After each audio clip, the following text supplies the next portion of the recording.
कक्षा नवम गणित में आप सभी का स्वागत है। आज हम एक बहुत ही महत्वपूर्ण प्रमेय थ्योरम पढ़ेंगे। प्रमेय का कथन है, त्रिभुज के तीनों अंतःकोणों का योग 180 अंश होता है, सिद्ध कीजिए। देखिए, आप लोगों ने पूर्व कक्षा में सवाल हल करते समय यदि आपके पास त्रिभुज के किसी त्रिभुज के कोई दो कोण दिए गए हैं तो दोनों को जोड़कर आपने 180 से घटाया होगा तो तीसरा कोण आपको ज्ञात हो गया। इस कथन का आपने उपयोग सवाल हल करने के लिए किया है। आइए आज हम सिद्ध करके देखेंगे कि त्रिभुज के तीनों अंतःकोणों का योग 180 अंश होता है, कैसे, है ना। आइए इसके लिए हम सबसे पहले एक चित्र बना लेते हैं। चूंकि त्रिभुज बोला है तो कोई भी एक त्रिभुज हम ले सकते हैं। इस प्रकार से ऐसे एक हमने त्रिभुज बनाया, ठीक है। त्रिभुज को नाम दे देंगे ए बी सी। यहाँ आइए, चूंकि प्रमेय है तो यहाँ पर इसको लिखने का कुछ विशेष ढंग है, इसको आप ध्यान रखेंगे। सबसे पहले लिखा जाता है दिया गया है, तो दिया गया है हमें त्रिभुज के, तो त्रिभुज हो गया ए बी सी, एक त्रिभुज है, ये त्रिभुज है, ये त्रिभुज का संकेत है। ऐसे के तीनों अंतःकोणों का योग, इस त्रिभुज में तीन अंतःकोण कौन कौन से हैं इसको लिख दीजिए। मान लीजिए ये वाला कोण 1 है, ये कोण 2 है, ये कोण 3 है। तो ए बी सी एक त्रिभुज है तथा कोण 1, कोण 2, कोण 3 ये अंतःकोण है त्रिभुज के, अंतःकोण है, ठीक है। इसके बाद है कि तीनों अंतःकोणों का योग 180 अंश होता है, ऐसा हमको सिद्ध करना है। तो अगला इसमें स्टेप आता है सिद्ध करना क्या है, उसको लिखते हैं। तो सिद्ध करना है, यहाँ लिख देंगे इन तीनों का योग 180 अंश। तो कोण 1 धन कोण 2 धन कोण 3 बराबर 180 अंश। ऐसे देखिए, दिए गए चित्र से यदि हम सवाल आगे हल नहीं कर सकते तो आगे हल करने के लिए हमें आकृति में कुछ अलग से कुछ और रचना की आवश्यकता होती है, जिसे हम बनाते हैं। देखिए, यहाँ पर एक BC के समांतर एक रेखा इस प्रकार खींचेंगे जो बिंदु A से होकर गुजरती हो। आइए, तो रचना है तो इसको डॉट डॉट करके कर लीजिए। इस प्रकार से यहाँ ऐसे कर लेते हैं। मान लीजिए रेखा है ये क्या, L, ठीक है, जो BC के समांतर है। ऐसे ध्यान दीजिए, रचना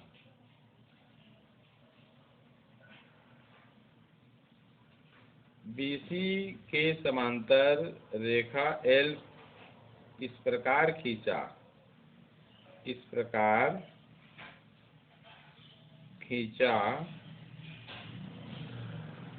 जो बिंदु A से होकर जाती हो या गुजरती है भी लिख सकते हैं, जाती है, ठीक है। देखिए, पूर्व में आप लोग को बताया था मैंने कि दो रेखा अगर समांतर है तो एक तिर्यक छेदी रेखा अगर उनको काटे, जैसे मान लीजिए रेखा L और BC समांतर है और AB तिर्यक छेदी रेखा है, तो इनके एकांतर कोण बराबर होंगे।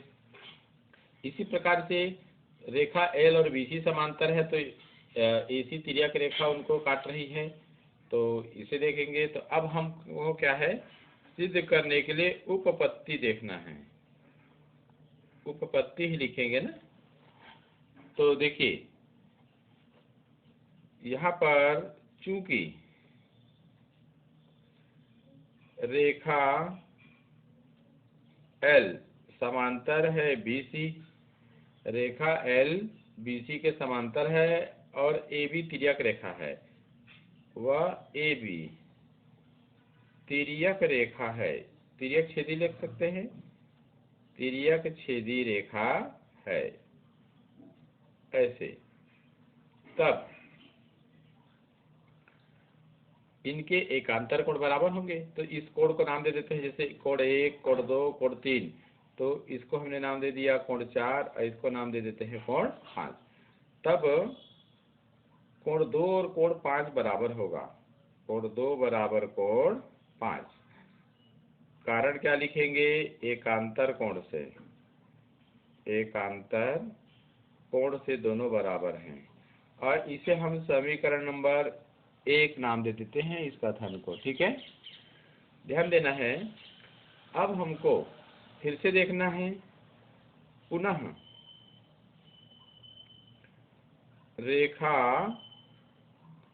L समांतर है BC, वह इस बार AC को तिर्यक छेदी रेखा मान लेते हैं। AC तिर्यक छेदी रेखा है, तिर्यक छेदी रेखा है, तब कोण 3 और कोण 4 बराबर होगा एकांतर कोण से, कोण 3 बराबर कोण 4। कारण लिख देंगे एकांतर कोण से। ये समीकरण नंबर 2। आप समीकरण 1 और समीकरण 2 को ध्यान से देखिए। समीकरण 1 में कोण 2 बराबर कोण 5, अर्थात त्रिभुज ABC के जो अंतःकोण है ना कोण 2, उसको हमने बाईं ओर लिखा है। तो समीकरण 3 में भी त्रिभुज ABC का जो अंतःकोण है 3, उसको भी हम बाईं ओर लिखेंगे। आप यहीं पर थोड़ा सावधानी रखेंगे, है ना, अन्यथा गलत होने का संभावना बढ़ जाएगा। अब समीकरण 1 और 2 को हमको जोड़ना होगा, क्योंकि सिद्ध करना क्या है? सिद्ध करना में तीनों कोण 1, कोण 2, कोण 3 को जोड़ा गया है। तो अगर समीकरण 1 और समीकरण 2 को अगर हम जोड़ते हैं तो देखिए बायां पक्ष में बायां पक्ष जुड़ेगा तो कोण 2 धन कोण 3 आ जाएगा। तो लगभग इसके करीब हम पहुंच रहे हैं, समझिए। तो यहाँ लिखेंगे अब समीकरण 1 धन समीकरण 2 से, ऐसे। तो जोड़ेंगे तो क्या होगा? बायां पक्ष कोण 2, इधर का बायां पक्ष कोण 3, और इधर का बायां पक्ष कोण 4, और दायां पक्ष और इधर का दायां पक्ष कोण 5, ऐसे हो गया। ठीक है, ध्यान दीजिए यहीं पर कोण 2 धन कोण 3 तो आ चुका है। अब हमको कोण 1 और यहाँ चाहिए, ठीक है ना। तब ये तीनों का योग इस प्रकार से आ जाएगा। हम ऐसा करते हैं, इस समीकरण में कोण 2 धन कोण 3 बराबर कोण 4 धन कोण 5 में कोण 1 को दोनों तरफ जोड़ देते हैं, क्योंकि कोण 1 इधर हमको लाना है सिद्ध करने के लिए। तो एक पक्ष में तो जोड़ नहीं सकते, तो उसको दोनों पक्ष में जोड़ देंगे तो समीकरण के सिद्धांत से वो सही होगा। तो यहाँ लिख देंगे कोण 1 दोनों पक्षों में जोड़ने पर, दोनों पक्षों में जोड़ने पर, ऐसे। तो आइए जोड़ देते हैं। तो कोण 1 यहाँ करेंगे तो कोण 1 धन कोण 2 धन कोण 3 बराबर कोण 4 धन, यहाँ भी कोण 1 लिख ही लीजिए पहले ही, कोण 1 धन कोण 4 धन कोण 5, ऐसे। इसको हम समीकरण नंबर 3 नाम दे देते हैं। ठीक है, देखते जाइए। सिद्ध क्या करना है उसको भी ध्यान में रखिए। सिद्ध करना में है, देखिए कोण 1 धन कोण 2 धन कोण 3, तो यहाँ पर भी समीकरण 3 में कोण 1 धन कोण 2 धन कोण 3 आ गया। अब हमको इसके दाएं पक्ष में 180 है, इसका मतलब है कि यहाँ पर हम कोण 1 धन कोण 4 धन कोण 5, इन तीनों के बदले में हमको 180 लाना है। तो आइए चित्र को देखते हैं। देखिए चित्र को, कोण 1 धन कोण 4 धन कोण 5, कोण 1 धन कोण 4 धन कोण 5, तीनों ही कोणों को जोड़ेंगे। तो तीनों ही कोण को जोड़ने पर हमें क्या मिल रहा है? एक सरल कोण बन रहा है। क्या बन रहा है? एक सरल कोण बन रहा है ना। तो अब सरल कोण बन रहा है, तो इसको ऐसे लिख सकते हैं, किंतु कोण 1 धन कोण 4 धन कोण 5 बराबर 180 अंश। तीनों कोणों का योग 180 है ना। यहाँ लिख सकते हैं, ये समीकरण नंबर 4 कर दीजिए और यहाँ कारण लिख देंगे सरल कोण, सरल कोण, ठीक है। समीकरण 3 और 4 से, समीकरण 3 में ये देखिए, समीकरण 3 ये है, समीकरण 3 में इसके स्थान पे हम 180 लिख सकते हैं समीकरण 4 से। तो समीकरण 3 में समीकरण 4 का मान रखने पर आइए मान रखते हैं। तो कोण 1 धन कोण 2 धन कोण 3 बराबर कोण 1 धन कोण 4 धन कोण 5 के स्थान पे समीकरण 4 में क्या है 180, तो यहाँ 180 हम लिख देंगे ऐसे, ठीक है।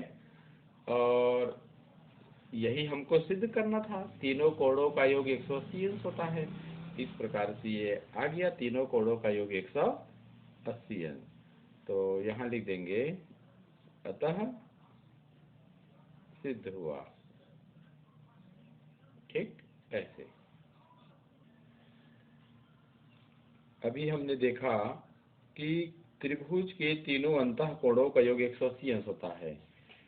इस प्रमेय के आधार पे आइए हम कुछ और बातों पर ध्यान देते हैं। जैसे मान लीजिए ABC एक त्रिभुज है। त्रिभुज किसी प्रकार का हो सकता है, न्यून कोण त्रिभुज हो सकता है, समकोण त्रिभुज हो सकता है या अधिक कोण त्रिभुज हो सकता है। हम इनके तीनों कोणों के बारे में विचार करते हैं। क्योंकि तीनों कोणों का योग, अंतः कोणों का योग 180 अंश होता है। तो पहला इसमें बिंदु विचार करने योग्य यह है, क्या किसी त्रिभुज में दो कोण समकोण हो सकता है। ध्यान दीजिए, चूंकि यहाँ पर 1 2 3 तीनों कोणों का योग 180 अंश होता है, अभी हमने देखा। अब यदि मान लीजिए प्रश्न कहता है कि क्या त्रिभुज में कोई दो कोण समकोण हो सकते हैं, क्या इनमें से कोई दो कोण समकोण हो सकते हैं, ये देखिए।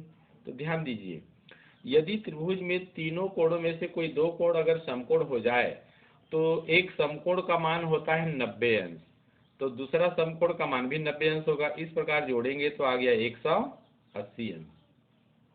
तो ऐसी स्थिति में दो कोणों का योग ही 180 अंश आ जाएगा, तो तीसरा कोण तो फिर बनेगा ही नहीं। इसका मतलब यह हुआ कि किसी त्रिभुज में दो कोण समकोण नहीं हो सकते, ठीक है ना। दो समकोण नहीं हो सकते, आपको ध्यान देना है।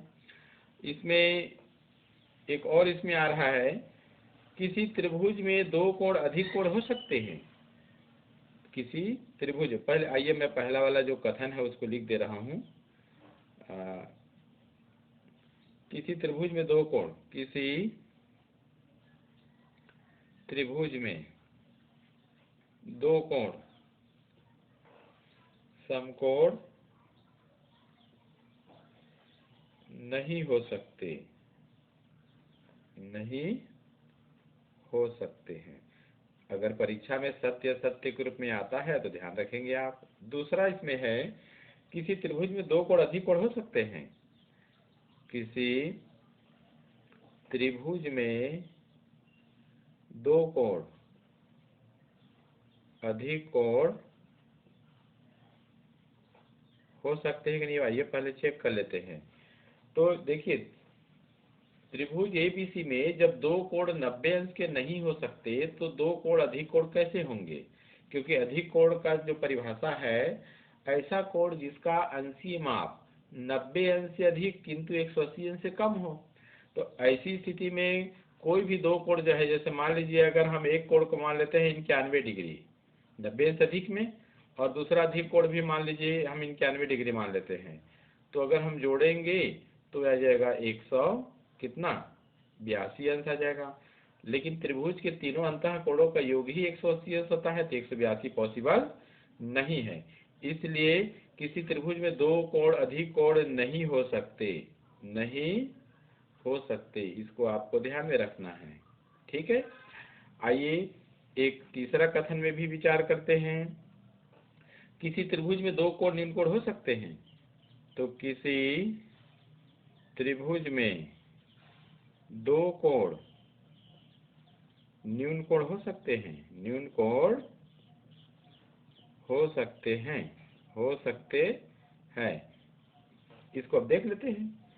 चूंकि त्रिभुज में तीनों अंतः कोणों का योग 180 अंश है, तो न्यून कोण की परिभाषा क्या कहता है? ऐसा कोण जो 0 अंश से अधिक किंतु 90 अंश से कम हो, तो उसे न्यून कोण कहते हैं। अब कोई भी दो कोण को न्यून कोण मान लीजिए, माना कि कोण एक बराबर मान लीजिए कितना 10 अंश मान लेते हैं, कोण दो बराबर हम मान लेते हैं 20 अंश मान लेते हैं। इन दोनों को जोड़िए तो ये कितना आ गया?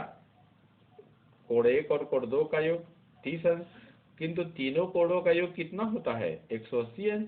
तो 180 में से हम कोण 30 को घटा देंगे तो कितना आ रहा है? 150 अंश, जो कि कोण 3 का मान होगा। और 150 अंश मतलब ये अधिक कोण होगा, जो कि संभव है। अतः किसी समकोण त्रिभुज, किसी त्रिभुज में दो कोण न्यून कोण हो सकते हैं। सही है। एक चौथा कथन को देखिए। चौथा कथन है, किसी त्रिभुज में सभी कोण 60 अंश के से कम हो सकते हैं कि नहीं, ये बताना है। किसी त्रिभुज में सभी कोण 60 अंश से कम हो सकते हैं कि नहीं, ये देखना है। तो देखिए, अगर सभी कोण को हम 60 अंश से कम मानेंगे तो मान लीजिए कोण एक 59 अंश, मान लीजिए कोण दो ये भी 59 ही मान लीजिए, 60 अंश से कम में कोण 3 ये लीजिए 59 अंश। केवल हम एक एक डिग्री ही कम करते हैं। अब इनको जोड़िए तो कोण एक धन कोण दो धन कोण 3, तो ये कितना हो जाएगा? ये देखिए 9 3 27 के साथ 2 5 2 10 5 15 और 2 17, 177 अंश। हम क्या जानते हैं? त्रिभुज के तीनों अंतः कोणों का योग 180 अंश होता है, लेकिन यहाँ पर तो 60 अंश से कम लेने पर 177 आया। ठीक है ना। इसका मतलब है कि त्रिभुज बन ही नहीं सकता। अगर त्रिभुज है तो उसके तीनों अंतः कोणों का योग 60, यानी तीनों जो कोण है वो 60 अंश से कम नहीं हो सकते। तो यहाँ लिख देना, सभी कोण 60 अंश से कम नहीं हो सकते, नहीं हो सकते हैं। आपको ये सबको ध्यान में रखना होगा, ठीक है। आइए देखते हैं अगला कथन। किसी त्रिभुज में सभी कोण 60 अंश से अधिक के हो सकते हैं या नहीं, पता करना है। तो अगर 60 अंश से अधिक है तो मान लीजिए कोण एक बराबर हम 61 अंश ले लेते हैं, कोण दो बराबर हम भी 61 अंश ले लेते हैं, कोण 3 बराबर भी 61 अंश ले लेते हैं। 60 अंश से अधिक मानने के लिए आइए तीनों को जोड़ते हैं। तो कोण एक धन कोण दो धन कोण 3 बराबर कितना हो गया? ये हो जाएगा 183 अंश, जो ज्यादा हो रहा है क्योंकि त्रिभुज के तीनों अंतः कोणों का योग 180 आना चाहिए, लेकिन यहाँ 183 अंश आ रहा है। इसका अर्थ यह हुआ कि किसी त्रिभुज में सभी कोण 60 अंश से अधिक के नहीं हो सकते, नहीं हो सकते हैं। ठीक है ना, नहीं हो सकते। ठीक, एक और कथन देख लीजिए, फिर आपको स्पष्ट हो जाएगा त्रिभुज के कोणों के जो गुणधर्म है वो। किसी त्रिभुज में सभी कोण 60 अंश के हो सकते हैं। किसी त्रिभुज में सभी कोण 60 अंश के बराबर हो सकते हैं, के बराबर हो सकते हैं, हो सकते हैं। आइए मान लेते हैं कोण एक बराबर 60 अंश, कोण दो बराबर 60 अंश, कोण 3 बराबर 60 अंश। तीनों को जोड़िए, कोण एक धन कोण दो धन कोण 3 बराबर, तीनों को जोड़ेंगे तो आएगा 180 अंश। ठीक है ना। इसका मतलब है, अभी हमने एक प्रमेय सिद्ध किया है, त्रिभुज के तीनों अंतः कोणों का योग 180 अंश होता है। और यहाँ भी किसी त्रिभुज में सभी कोण को अगर हम 60 अंश अगर मान लेते हैं तो यहाँ पर इनका योग 180 अंश होता है। अर्थात सिद्ध हुआ कि त्रिभुज के तीनों जो कोण है या सभी कोण है वो 60 अंश के बराबर के हो सकते हैं।